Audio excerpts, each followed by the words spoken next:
আসসালামু আলাইকুম ভিউয়ার্স, আমি জেসমিন। এই মুহূর্তে আপনারা সবাই কানেক্টেড আছেন জেসমিনস বেবি কেয়ার টক ইউটিউব চ্যানেলটির সাথে। আপনি কি আপনার সন্তানকে খুব বেশি ভালোবাসতে গিয়ে তাকে দুর্বল বানিয়ে দিচ্ছেন?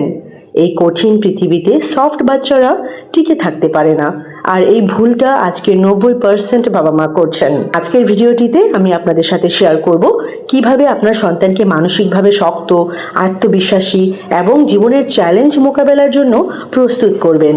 অবশ্যই যে ইনফরমেশনগুলো দিব সেগুলো রিসার্চ বেসড। এই ভিডিওটি শেষ পর্যন্ত দেখলে আপনি বুঝবেন কেন অতিরিক্ত আদরই সন্তানের সবচেয়ে বড় ক্ষতি এবং কিভাবে ছোট ছোট অভ্যাস তার পুরো ভবিষ্যৎ বদলে দিতে পারে। তো প্রথমেই যে বিষয়টির কথা বলবো সেটা হচ্ছে অতিরিক্ত প্রোটেকশন থেকেই কিন্তু দুর্বলতা তৈরি হয়। গবেষণায় দেখা গেছে যেসব বাচ্চাকে সবসময় না পড়ে যাও, এটা করো না, ওটা ধরো না, এগুলো বলা হয়, তাদের মধ্যে ফিয়ার অ্যান্ড অ্যাংজাইটি বেশি থাকে। যেমন একটা ছোট্ট এক্সাম্পল আমি আপনাদেরকে দিই। একটা বাচ্চা যদি সাইকেল চালাতে গিয়ে পড়ে যায়, আপনি যদি সাথে সাথে তাকে থামিয়ে দেন, সে কিন্তু আর কখনো চেষ্টা করবে না। আপনি যদি সাথে সাথে তাকে বলেন, হয়েছে, আজকে থাক, আজকে তুমি ব্যথা পেয়েছো বা পড়ে গিয়েছো, আজকে আর সাইকেল চালাতে হবে না, তাহলে কিন্তু কি হবে, সে আর কখনো চেষ্টাটাই করবে না, একটু কিন্তু লেজি মোডে চলে আসবে। কিন্তু আপনি যদি বলেন, পড়েছ, ঠিক আছে, আবার উঠো তো দেখি, আবার উঠে পড়ো ঝটপট, তখন সে শিখবে ব্যর্থতা মানে শেষ না। 2 নম্বরে যে বিষয়টি কথা বলবো সেটা হচ্ছে কষ্ট না পেলে গ্রোথ হয় না।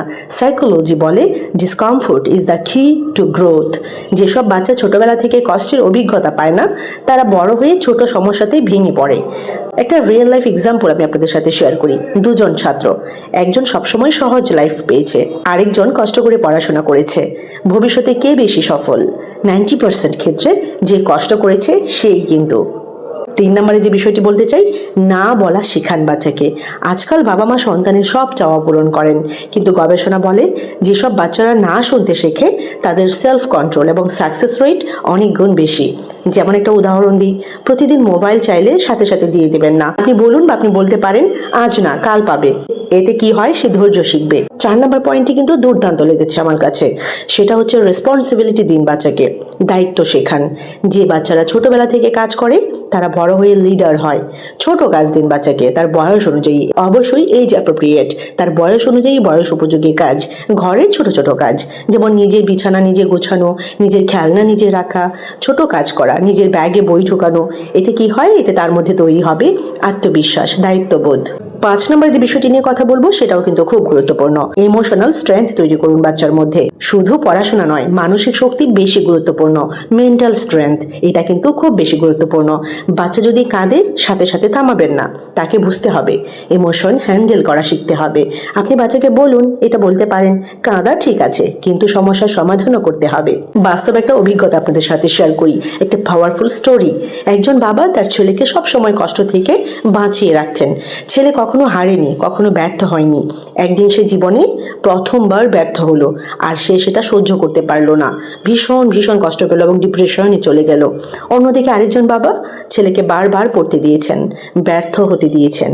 সেই ছেলেই বড় হয়ে জীবনের সব চ্যালেঞ্জ জয় করেছে। আপনি যদি আপনার সন্তানকে সবকিছু সহজ করে দেন, তাহলে আপনি তার জীবনকে কঠিন করে দিচ্ছেন। আর যদি তাকে একটু একটু কষ্ট দেন, তাহলে ভবিষ্যৎ সহজ করে দিচ্ছেন। এই ভিডিওটা যদি আপনার ভালো লাগে, কমেন্টে লিখুন স্ট্রং কেয়ার্স।